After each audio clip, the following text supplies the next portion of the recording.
কুমিল্লা ৪ আসন থেকে নির্বাচিত মাননীয় সংসদ সদস্য জনাব আবুল হাসনাত, আপনি একটি সম্পর্ক প্রশ্ন করতে পারেন দয়া করে। ধন্যবাদ মাননীয় স্পিকার। সালাউদ্দিন সাহেবকে প্রশ্ন করলে আবার কখন নোটিশ দেওয়ার কথা বলে ফেলেন, তো সেই বিষয়টা নিয়ে সবসময় আমরা একটু সংকোচে থাকি। তো আমরা পুলিশ সংস্কার নিয়ে কথা বলছি, পুলিশের সুশৃঙ্খলা নিয়ে কথা বলছি। লাস্ট 1 মাস পুলিশের শৃঙ্খলা নিয়ে যখন আমরা স্বরাষ্ট্রমন্ত্রী মহোদয় মাননীয় স্পিকার, মাননীয় সদস্য জি বলতে দেন।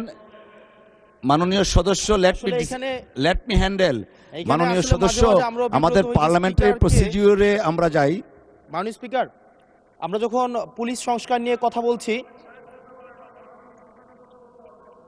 মাননীয় স্পিকার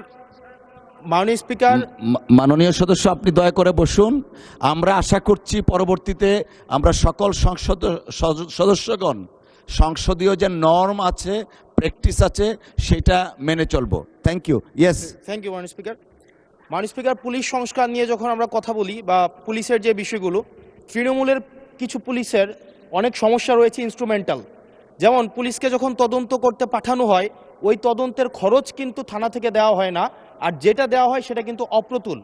আমরা যখন পুলিশকে একটা কাজ করতে দিচ্ছি কিন্তু বাজেট দিচ্ছি না, পুলিশে একটা কালচার প্রচলিত রয়েছে, সেটা হচ্ছে ম্যানেজ করে নাও।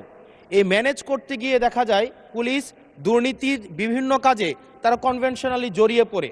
যেমন কিছুদিন আগে আমাদের 26শে মার্চের প্রোগ্রাম হয়েছে, এবং সেটা হচ্ছে সবাই জানে, এই 26শে মার্চের প্রোগ্রামে যে বাজেট দেওয়া হয়েছে প্রশাসনকে, সেই বাজেট এবং প্রোগ্রাম করতে গিয়ে যে খরচ হয়েছে সেটার মধ্যে কিন্তু আনুপাতিক অনেক ধরনের ব্যবধান রয়েছে।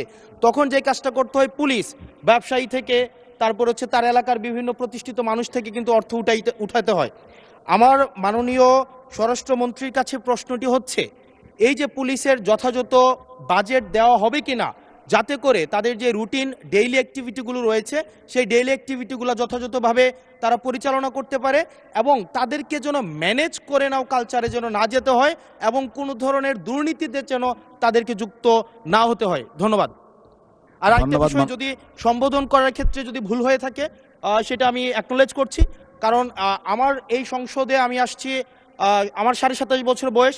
সেখানে মাননীয় স্বরাষ্ট্রমন্ত্রী যখন সংসদে এসেছেন 1991 সালে, আর আমি জন্ম হয়েছি 1998 সালে। তো সেই জায়গাতে যদি কনভেনশনাল যে ভুল আছে আমরা সেগুলো সংশোধন করতেও রাজি। আমাদের যখনই আমাদেরকে নোটিশ করবেন আমরা সেটাকে সংশোধন করে নেব। ধন্যবাদ। ধন্যবাদ মাননীয় সদস্য। We are learning every day. ধন্যবাদ। মাননীয় মন্ত্রী। মাননীয় স্পিকার, আপনাকে ধন্যবাদ। এটাই হচ্ছে পার্লামেন্টারি কালচার। আমি বয়স যাই হোক, মাননীয় সংসদ সদস্য হিসাবে আমাকে অ্যাড্রেস করতে হবে যে সদস্য প্রশ্নটি উত্থাপন করেছেন। আর্লি এই যে পার্লামেন্টে আসাটা একটা সৌভাগ্যের বিষয়। আমরা সবারই উজ্জ্বল ভবিষ্যৎ কামনা করি। যেই